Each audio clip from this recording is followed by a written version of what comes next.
After pulling off the big upset on Monday Night Football, the Chicago Bears again play a heavy favorite this week against the Dallas Cowboys. So on this Crossover Thursday podcast, we're going to talk to our friends from Locked On Cowboys and see, can the Chicago Bears do it again? You are Locked On Bears, your daily Chicago Bears podcast. Part of the Locked On Podcast Network, your team every day.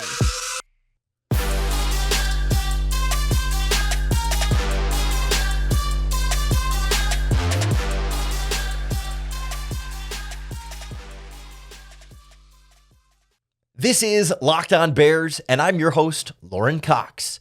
I'm here to bring you your daily, in-depth Chicago Bears news and analysis. You can follow me on Twitter at CoxSports1.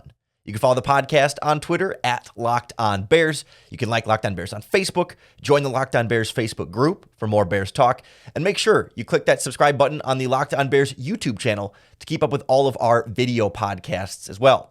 While you're there, if you're watching on YouTube, give us that like, leave us a comment, share the video, you name it. It's the best way to help us reach more Bears fans like yourself. On the show today, it's Crossover Thursday. We'll be joined by Marcus Mosher from Locked On Cowboys to get our local expert breaking down the Bears' opponent this week, try and get a better sense of the return of Dak Prescott, what status he is at this stage, how this good Cowboys defense matches up with the new look Bears offense, and we'll wrap up with our predictions for the game as well. So a lot to get into here. Another really good team on the Bears schedule. A lot to learn. Let's jump right in. Crossover Thursday is presented by our friends at PrizePicks. PrizePicks is so much fun. It's easy to play. No competing against other players. It's just you versus the projections available.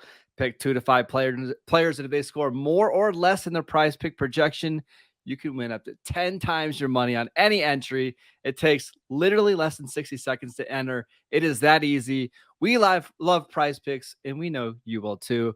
First-time users can receive a 100% instant deposit match up to $100 with promo code Locked On. That is PrizePicks.com, promo code Locked On.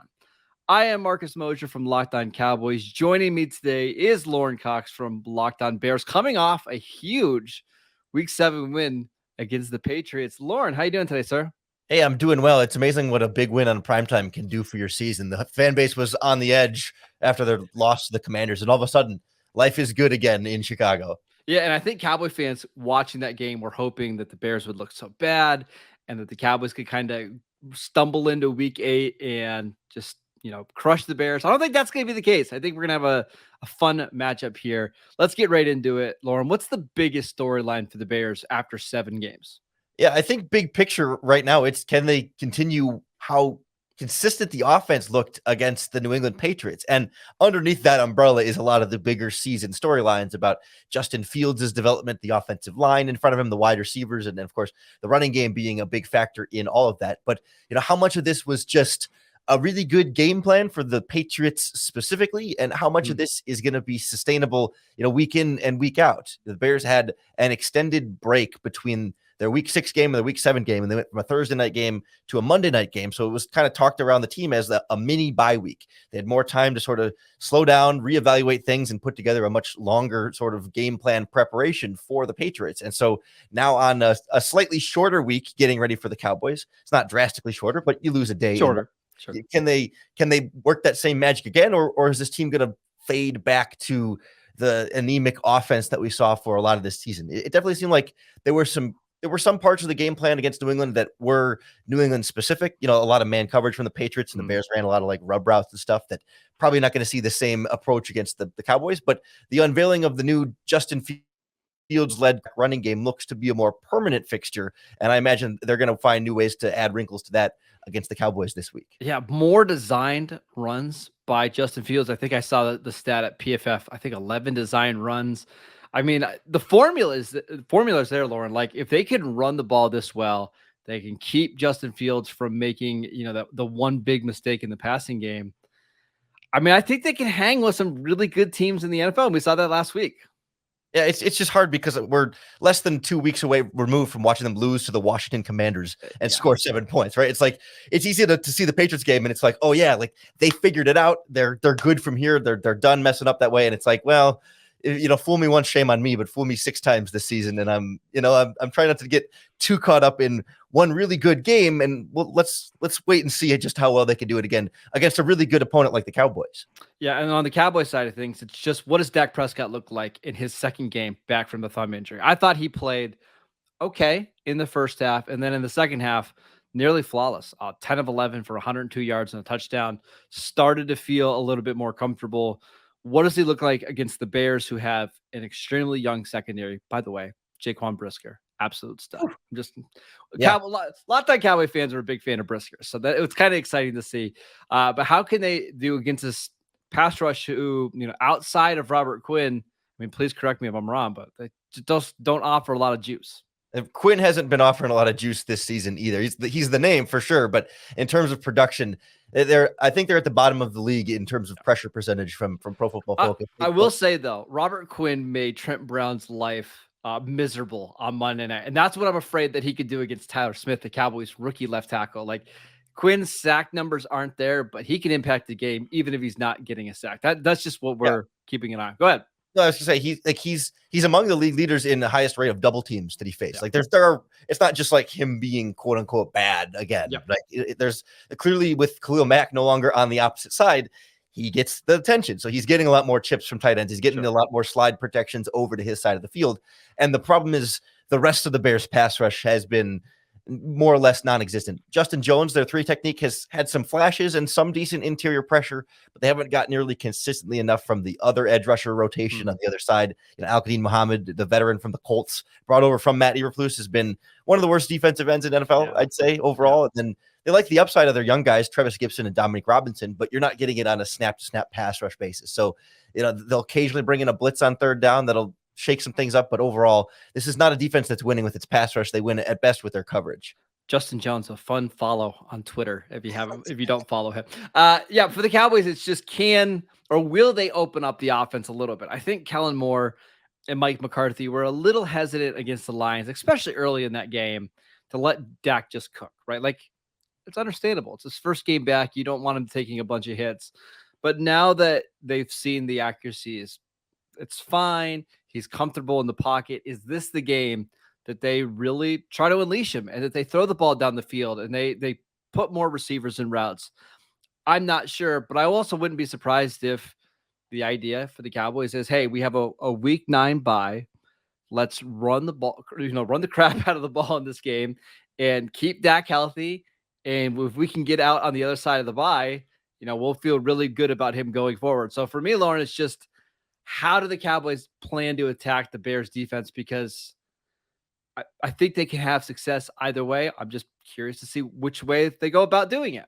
Yeah, certainly the Bears have not been strong in run defense for the majority of this season. Last week against the Patriots, it was another one of these, like, here's something they've been struggling with all season and it worked really well in one game. So they were able to kind of shut down Ramondre Stevenson over there and limit and really make Bailey Zappi and Mac Jones have to throw a lot. But we had 6 games before that where run defense was a problem. So, like, is it fixed, or are the Cowboys going to be able to pick back up where the Commanders and everybody else before them had left off? Yeah, and this isn't the Chicago Bears interior defensive line that we're used to seeing. I mean, they lost a lot of players this offseason between Akeem Hicks and Bilal Nichols and Eddie Goldman. Like, they're playing some guys that probably shouldn't be playing right now, right? Yeah, definitely. I mean, their nose tackle, Angelo Blackson, was like 3rd string last year behind all those guys, and they didn't really upgrade or replace him. That just Eddie Goldman retires, and of course Akeem Hicks is 33 and injured, and they kind of had to move on. They had no choice, but they didn't have a lot of cap space to replace them with stellar players, and that's why they went out and tried to sign Larry Ogunjobi, right? Like, they thought that would be the anchor of the middle of their defense, and ultimately that fell through. But we're going to talk about some matchups in this game that we are excited to see, because there are some really fun ones to talk about. But before we do that, I want to tell you guys about Bird Dogs. Bird Dogs pants are absolutely perfect for fall golf. I love playing golf in the fall. It's so pretty up here in Erie, PA. You might not play like Tiger on a bender, but you'll feel just as good. Lorin, you and I, we got some sweatpants here over the last couple of weeks. Absolutely incredible. I cannot express how comfortable they are. My wife saw them. She absolutely loved them. Go to birddogs.com and enter promo code Locked On, and they'll throw in a free Bird Dogs rope hat. That is birddogs.com, promo code Locked On, and boom, a free Bird Dogs rope hat with your pair of Bird Dogs, the most comfortable shorts, pants, and sweatpants with built-in liners. You will not take these things off, I promise you. My recommendation, go with the sweatpants. You can wear them all year long. They even, look nice. I wore them out to a restaurant the other night. I don't think anybody noticed. Go with the sweatpants. Excellent. Well, whether you're looking to pop the question or have a milestone to celebrate or just want to let your love sparkle, our friends at Blue Nile can help you make your celebrations even more memorable. Blue Nile is the original online jeweler. They offer the largest selection of independently graded diamonds and pieces priced significantly below traditional retailers. Blue Nile has helped millions of couples create their perfect engagement ring or the perfect piece of jewelry to commemorate a special milestone. But hey, if you have any trouble choosing, Blue Nile has jewelry experts on hand 24/7, available via phone or chat to help you find a memorable gift at every budget level. And you can shop stress-free with Blue Nile's 100% satisfaction guarantee. All Blue Nile orders are insured and shipped for free in a discreet packaging too. So if you're trying to buy that special surprise gift, you don't want her or him to see what you're ordering, Blue Nile make sure that it comes in nice and casually, so you can grab that from the front porch and hide it before anybody figures out what's going on inside. Make your moment sparkle with Blue Nile. Go to BlueNile.com and use our promo code LOCKEDON to save $50 on your purchase of $500 or more. That's BlueNile.com, code LOCKEDON to save $50 on your purchase of $500 or more. BlueNile.com, code LOCKEDON. All right, Lorin, let's talk about the matchups that we're the most excited to see in this one. You go ahead and go first. What are you looking forward to in this one? So one of the things the Bears did against the Patriots was they put Jalen Johnson, the cornerback, in more or less shadow coverage against Devontae Parker.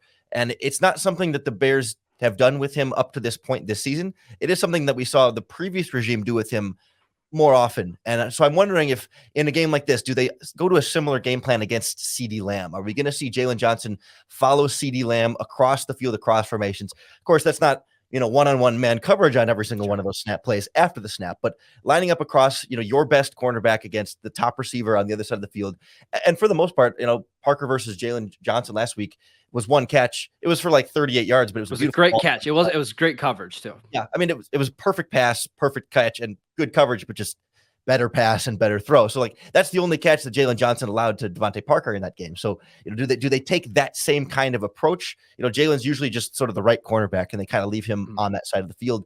And certainly, that CeeDee Lamb will move around a little bit. And will they have Jalen Johnson follow him around, or are they just going to leave him to that side? I want to see the Bears' number one cornerback matchup with another really good young wide receiver and see, who can win that matchup, or if they can force Dak Prescott to have to throw other places. They certainly have other good targets, don't get me wrong, but if you can take away, that number one type of option, it limits a little more of what the other offense can do. Yeah, it's a really good one. I think Jalen Johnson's one of the most underrated corners in the league. And I know he's just kind of coming back from injury now, but when he's healthy, he's really good. So I would expect the Cowboys to move CeeDee Lamb around.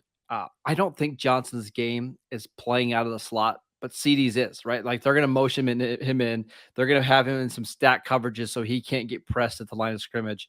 That's where it'll be interesting to see if Johnson does follow Lamb. But I want to stay on this kind of receivers really quickly. Michael Gallup had 2 targets last week, no catches. After the game, Kellen Moore said, hey, I got to do a better job of getting him early touches and getting him involved in the offense. I'm curious to see if this is the game that they try to feed him a little bit, whether that means if Johnson's not guarding him, because I think that's a bad matchup for Gallup. If it's Kyler Gordon or somebody else guarding him, like I wonder if this is the game that the Cowboys do try to get Michael Gallup going. So I just think the Cowboy wide receivers against the Bears defensive backs are really interesting. Who else plays on the outside for the Bears outside of Jalen Johnson? Yeah, so the way they do it in base defense, which they don't run very much of, but in base, Kyler Gordon, the other rookie, is the outside cornerback. And then when they move into nickel, Gordon moves into the slot, and they bring Kindle Vildor off the bench. Vildor was their starter last season and was pretty bad last year, and he's bounced back this season. Kind of a former 5th-round pick from a couple years ago, and we were kind of dreading collectively that him in the starting lineup again, but he's really settled in a little bit more, has some experience under his belt. And not that he's been any sort of like top flight cornerback in the league, but has not been nearly the liability that I think Bears fans were expecting him to be, and a little bit more reliable than we might have thought. Not that you'd think he's going to shut down anybody, but it's not going to be this glaring hole for opposing offenses to attack necessarily. I want to flip around to the other side of the ball and actually talk about another wide receiver cornerback matchup: Darnell Mooney against Trevon Diggs. Now, Mooney is not a big receiver. Like his game is built off speed and quickness. Trevon Diggs is 6'2", 210 pounds. And you would think that that's a bad matchup for Diggs, who probably runs in the 4.5s. But if you look at him kind of historically throughout his career, Diggs has actually struggled against big receivers, and he's dominated the smaller receivers, right? Because he can kind of block out some windows, and quarterbacks are a little bit scared to throw to smaller receivers on Diggs because of his kind of size and catch radius. Really curious about this one. Diggs really baits quarterbacks into trying to throw the ball deep because he tracks the ball so well. I'm just interested if Justin Fields is going to want to try to take chances against Diggs down the field in this game. Yeah, Fields is certainly going to take chances downfield, whether they'll be against Diggs specifically or not. We'll see. He definitely isn't shy to trust his arm and even his receivers to have a shot to go downfield on those throws. But much like you mentioned with CeeDee Lamb, the Bears are going to do something similar with Darnell Mooney. He's kind of their primary slot option when they bring in 3 receiver sets. They'll certainly play him outside plenty, but he's not locked into one side of the field. So they're going to move him around a little bit and try and get some of those matchups that you're looking for. But I think the Bears have been at a point offensively so much this season that you've almost it's not even been hey, are they going to attack this player in this matchup? It's just can they move the ball at all? Right. Can they consistently throw the ball downfield? I mean, they have had very few games over 200 passing yards. Certainly Mooney has been their go-to option, and they've done a lot of different things to try and get him open and make him a more prominent part of this offensive game plan. But if the Dallas Cowboys can kind of keep him under wraps, the Bears don't have a lot else that they consistently go to and trust in the passing game. They certainly throw a lot more screen passes than a lot of teams in the NFL, so you'll want to watch out for that. But I really think Diggs is going to be a fun matchup because he might have a shot to get his hands on one. Justin Fields will put one in harm's way every game. It's a matter of whether the DBs catch it or not. Yeah, for your Locked On Bears listeners, I should mention the Cowboys slot cornerback in this game, Jordan Lewis. He got injured on his interception last week. He had Liz Frank surgery on Sunday night. He's out for the season. He will not play. So that means the Cowboys' new slot cornerback is Deron Bland. He was a 5th-round pick by them this year. He's not like your usual slot corner. Like when you think of slot corners, you think of 5'10", small, tough. Bland is a Dan Quinn corner. He's 6'1.5". He's got really long arms, 32-inch arms, and this will be the first start of his career. So while a lot of Cowboy fans like Bland a lot, this could be a really weak game for him, or a kind of welcome to the NFL moment. If I were Luke Getsy and the Bears, this is the matchup that I would try to target, right? Try to get Mooney on Deron Bland and see if you can create some big plays in the passing game. Just something to keep your eye on. Yeah, I think if I'm the Dallas Cowboys, one of the matchups I'm looking to take advantage of is DeMarcus Lawrence versus the Bears right tackle Larry Borom. I mean, certainly everyone's going to circle the Bears left tackle Braxton Jones as a fellow rookie 5th-round pick, and neither tackle has been stellar. But last week against the Patriots, it was really that right tackle spot where Matthew Judon was getting a lot of the pressure on Justin Fields, and I think DeMarcus Lawrence is even a good step above that. And so the Bears didn't do a ton to give him help on that right side, but I think there's going to be some added pressure in that regard, because it seems like Fields for the most part is able to get around pressure sometimes when it comes around the outside of the edge, but so much of that edge pressure was coming beating him to the inside, and when that pressure starts coming right in Fields' face, it's a more challenging pocket maneuvering for Fields, and pocket presence has been a weakness of his over time that seems to be getting a little bit better, but you can still catch him on a sack that he probably shouldn't give up at some point. Well, and I have to ask, Lucas Patrick, the center, got banged up in this game, left with a toe injury. Is he going to play here in Week 8? The Bears are always very silent about injuries, and they haven't even said whether it's day to day or week to week at the time by the time we're recording this. So I'm guessing probably not, given how he exited and was listed as doubtful, but never say never, but I'm thinking probably not. Okay. All right, let's talk about our predictions for this game. But before we do that, we want to tell you about SimpliSafe.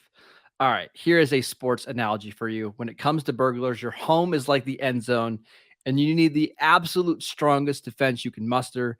That is why I use and trust SimpliSafe home security.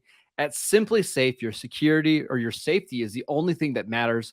Their cutting-edge technology powered by 24/7 professional monitoring agents who always have your back so that you know your home is safe. SimpliSafe blankets your home in protection with advanced sensors for every room, window, and door, HD security cameras from inside and outside your home, smarter ways to detect motion that only alert you when a threat is real, and even hazard sensors that instantly detect fires, floods, and other threats to your home. Our monitoring experts use advanced response technology to visually confirm when a break-in is real so you can get the highest priority police dispatch. Customize the perfect system for your home in just a few minutes at simplysafe.com/lockedonnfl. Save 20% on your SimpliSafe security system when you sign up for an interactive monitoring plan and get your first month free. Visit simplysafe.com/lockedonnfl to learn more. There is no safe like SimpliSafe. All right, Lorin, it's favorite part of the week. Prediction time. How do you see this game going here in week 8? I was surprised to look and see from our friends at BetOnline that the Cowboys are 9-point favorites in this game. I'm not surprised the Cowboys were favorites, but that's about how much the Patriots were favored last week in that Bears matchup where everyone was wrong. I'm certainly not expecting the Bears to play and on both sides of the ball that well and have anything close to that kind of a score in a game like this. And honestly, I've been a big believer in the Dallas Cowboys this season. I've always been a big Dak Prescott guy. I think especially as he's got more time to heal up and get a little bit closer to game shape and back out there. I think this is going to be a Dallas Cowboys win. I think best after last week, the Bears will be able to keep it close, and I think the Cowboys will sweat this one out more than Cowboys fans might think when you look at the totality of the Bears season. I would definitely think I'd take the Bears +9 on that spread. 100% agree. But I'm leaning a Cowboys victory. I think it'll be a little on the lower scoring side. Maybe 20-17 Cowboys, 21-17, 24-20 in that type of range where both teams find the end zone a few times and the Bears are right there in the late moments of the game. But Dallas is just a little bit better, a little bit more fine-tuned at this point. And the Bears build on some of their success last week against the Patriots, but not enough to just cruise as some dominant team all of a sudden. I think this game is going to be very similar to what we saw last week for the Cowboys against the Lions, where if you look at the final score, you think the game was a blowout. But if you watch the game, it was much closer than that. I think the score was 10-3 at halftime or something like that, 10-6 at halftime. I think this is going to be a tough game for the Cowboys and probably an ugly game. Lauren, I won't be shocked at all if we're going into the fourth quarter and this game is 13-9 and Dallas is down. Yeah. The Bears match up on offense well with Dallas. The Cowboys are by far the best team in the league on 3rd and 6 and 3rd and 7. So if the Bears get into obvious passing situations, Dallas should do well. But if the Bears just run the ball and they get to 3rd and 1, or they just avoid third downs altogether because they're really running the ball, I could see this being a really, really tough game for the Cowboys. So I will pick the Cowboys to win, but I think we're going to have a 17-16 type of game where maybe the Cowboys are up by a point with 4 minutes left and they've got to grind out the clock. I don't see a blowout here. I just don't. The Cowboys passing offense isn't to the point yet where they can blow out teams. So they're going to let teams like the Lions or like the Lions and the Bears hang around for a while. Yeah, the Bears have been all season long one of the best second half teams in football. They're giving up an average of 5 points per game in the second half. They've only allowed 2 touchdowns in these 7 games. They've been remarkably resilient at even when stuff hits the fan in the first half, that they come out of halftime with really effective halftime adjustments. Their defense dials in, their offense starts scoring a bit more, and they've been right in the mix late in so many of these games. So I agree that I don't see the Bears pulling off another big upset. I also don't think Dallas will be in a position to just blow them out and sit the fourth quarter with Cooper Rush back in the game by choice as opposed to by necessity. All right, that is it for today's show. We want to thank everybody for tuning in to Locked On Cowboys and Locked On Bears and making us your first listen. For your next listen, check out the Locked On Sports Today podcast, the biggest stories of the day, plus instant reaction, big game recaps, and the take of the day. We always like to see our guy Peter over there just on Sunday nights, just being upset about the Packers. So that's a lot of fun. That's something that you and I can both agree on, right? Seeing Packer fans go through the season is an absolute treat. That's been one of the best parts of this crazy 2022 season is everything happening in Green Bay. We're soaking it up. Oh, it's absolutely amazing. It's available on the Odyssey app, YouTube, or wherever you get your podcasts. Please go check out the Locked On Bears podcast. Follow Lorin on Twitter. He's a fantastic follow. Check out the Locked On Cowboys podcast on YouTube, all the places that you would download podcasts. Lorin, enjoy week 8. Can't wait to talk to you again. Hey, it should be fun. Best of luck.